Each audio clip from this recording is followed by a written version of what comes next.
பகுஜன் சமாஜ் கட்சி தலைவர் ஆம்ஸ்ட்ராங் படுகொலை குறித்து சிபிஐ விசாரணைக்கு உத்தரவிட வேண்டும் என அதிமுக பொதுச் செயலாளர் எடப்பாடி பழனிசாமி, பாமக தலைவர் அன்புமணி ஆகியோர் வலியுறுத்தியுள்ளனர். சென்னை பெரம்பூரில் உள்ள ஆம்ஸ்ட்ராங் இல்லத்திற்கு சென்ற எடப்பாடி பழனிசாமி அங்கு வைக்கப்பட்டிருந்த அவரது உருவப்படத்திற்கு மலர்தூவி மரியாதை செலுத்தினார். மேலும் ஆம்ஸ்ட்ராங் மனைவி பொற்கொடியை சந்தித்து ஆறுதல் கூறினார்.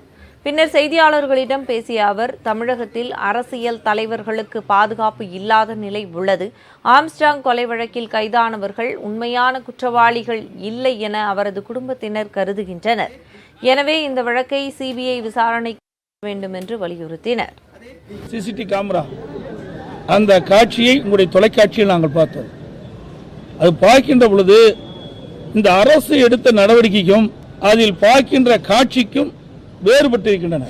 ஆகவே அந்த குடும்பத்தை சார்ந்தவர்களும் பிஎஸ்பி கட்சியுடைய நிர்வாகிகள், தொண்டர்கள் சந்தேகிப்பது சரிதான் எனப்படுகிறது. ஆகவே உண்மை குற்றவாளிகளை எவ்வளவு பெரிய ஸ்தானத்தில் இருந்தாலும் அவளை கண்டறிந்து நடவடிக்கை எடுக்க வேண்டுமென்றால் இந்த வழக்கை சிபிஐயிடம் ஒப்படைத்தால்தான் நடுநிலையோடு உண்மை குற்றவாளிகள் கண்டுபிடித்து தண்டிக்கப்பட முடியும். இதேபோன்று பாமக தலைவர் அன்புமணி ராமதாசும் ஆம்ஸ்ட்ராங் இல்லத்திற்கு சென்று குடும்பத்தினரிடம் ஆறுதல் கூறி அவரது உருவப்படத்திற்கு மரியாதை செலுத்தினார்.